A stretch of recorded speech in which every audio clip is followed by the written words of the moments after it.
इचलकरंजीच्या राजकारणात सध्या एकच शब्द सर्वाधिक चर्चेत आहे. करेक्ट कार्यक्रम. पण हा करेक्ट कार्यक्रम नेमका कोणाचा? कोण कोणाचा कार्यक्रम करणार? आणि या शब्दांच्या राजकीय युद्धात खरा डाव कोणी जिंकला? महापालिकेपासून सहकारी बँकेपर्यंत, वाढदिवसाच्या मंचापासून केंद्रीय गृहमंत्र्यांच्या सभेपर्यंत प्रत्येक घडामोडीने इचलकरंजीच्या राजकारणात नव्या पटकथेची निर्मिती केली आहे.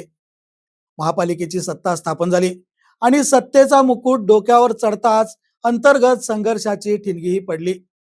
एकीकडे आवाडे गट तर दुसरीकडे हळवणकर गट.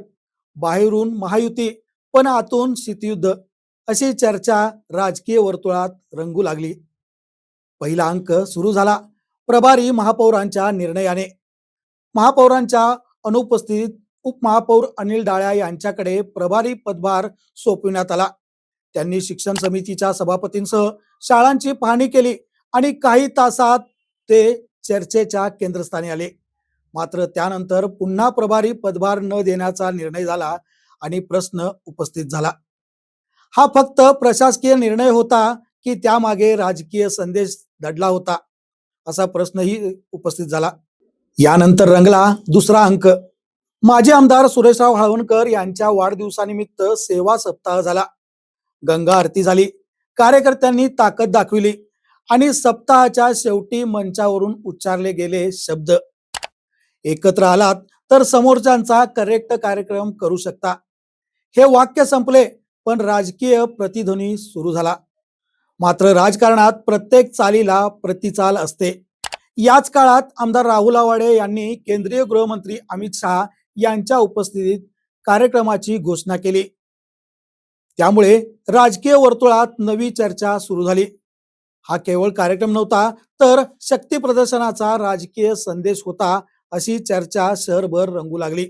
मात्र खरी रंगत आली कल्लापण्णा आवाडे जनता सहकारी बँकेच्या वार्षिक सभेत. माजी मंत्री प्रकाश आवाडे यांनी थेट प्रत्युत्तर देत म्हटले, करेक्ट कार्यक्रम कसा करायचा हे आम्हालाही माहिती आहे आणि तो आम्ही करून दाखवू. याच क्षणापासून करेक्ट कार्यक्रम हा शब्द केवळ भाषणात राहिला नाही, तर इचलकरंजीच्या राजकीय चर्चेचा केंद्रबिंदू बनला. आणि त्याच दिवशी झालेल्या महापालिकेच्या कौन्सिल सभेने या संघर्षाला आणखीन धार दिली.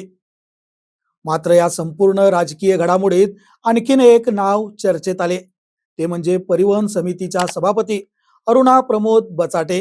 दीपक पाटील आणि अरुणा बचाटे यांचे पती प्रमोद बचाटे दोघेही भाजपचे निष्ठावंत कार्यकर्ते, दोघेही हळवणकर गटाशी एकनिष्ठ आणि दोघेही आपल्या आपल्या खात्यात काम करणारे चेहरे म्हणून ओळखले जातात. विशेषतः बचाटे यांनी परिवहन समितीचा पदभार स्वीकारल्यानंतर केंद्र शासनाकडून मंजूर झालेल्या ई बस प्रकल्प लवकरात लवकर मार्गी लागावा यासाठी सातत्याने पाठपुरावा केला.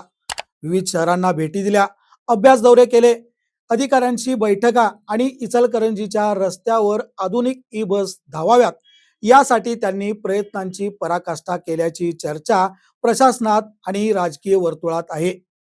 पण राजकारणात अनेकदा कामापेक्षा समीकरणे मोठी ठरतात आणि इथेही नेमके तेच घडत असल्याची चर्चा सुरू झाली.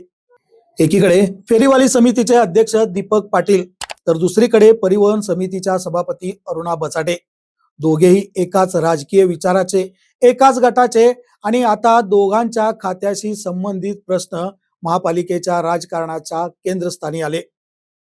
राजकीय वर्तुळात आता उपरोधिक चर्चा देखील सुरू झाली. एका चालीत दोन मोहरे अडकले आणि राजकीय पटावर एका दगडात दोन पक्षी मारल्याची चर्चा रंगू लागली. त्यामुळे हा संघर्ष केवळ फेरीवाल्यांचा किंवा ई बस प्रकल्पाचा राहिलेला नाही, तर तो आता दोन निष्ठावंत भाजप कार्यकर्त्यांच्या राजकीय अस्तित्वाभोवती फिरू लागल्याचे बोलले जात आहे. राजकारणात योगायोग कमी पण वेळ साधून टाकलेल्या चाली जास्त असतात असे म्हटले जाते. त्यामुळे इचलकरंजीच्या राजकीय वर्तुळात आता एकच प्रश्न फिरतोय, हा निव्वळ योगायोग होता की राजकीय पटावर आधीच आखून ठेवलेला डाव? इथेच या राजकीय कथानकात एक जुना अध्याय पुन्हा समोर आला. फेरीवाली समितीचे अध्यक्ष दीपक पाटील आणि आवाडे गटातील मतभेद काही नवीन नाहीत, अशी चर्चा अनेक वर्षापासून सुरू आहे. फिल्टर हाऊस समोरील गाळे असोत किंवा फेरीवाल्यांच्या पुनर्वसनाचा प्रश्न या प्रत्येक विषयावर दोन्ही बाजूंमध्ये संघर्ष झाल्याचे राजकीय वर्तुळात बोलले जाते. दीपक पाटील यांचे समर्थक सांगतात की गाळेधारकांच्या पुनर्वसनासाठी त्यांनी पुढाकार घेतला आणि तत्कालीन आमदार सुरेशराव हाळवणकर यांच्या पाठबळामुळे तो प्रश्न मार्गी लागला. तर दुसरीकडे आवाडे गटाने त्या प्रक्रियेवर आक्षेप घेतल्याने हा वाद अधिकच चिघळल्याची चर्चा आजही ऐकायला मिळते. आता पुन्हा तोच प्रश्न महासभेत ऐरणीवर आला आणि अनेकांच्या मते हा केवळ गाळ्यांचा विषय नव्हता, तर तो जुन्या राजकीय संघर्षाचा नवा अंक होता. विशेष म्हणजे या विषयावर विरोधी बाकावरून जोरदार आवाज उठवला, हरकती नोंदवण्यात आल्या.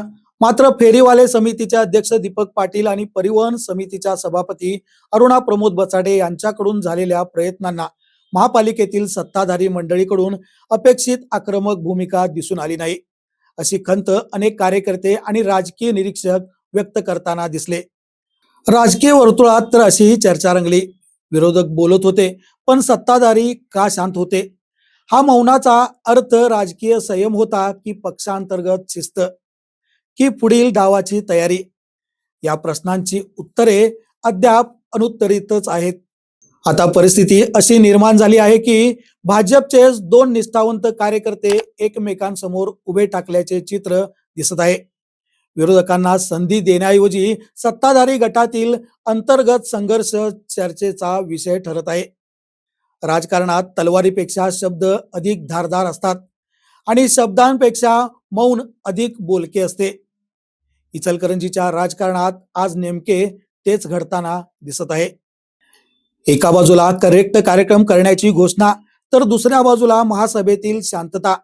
एका बाजूला शक्ती प्रदर्शन, तर दुसऱ्या बाजूला कार्यकर्त्यांमधील वाढती अस्वस्थता.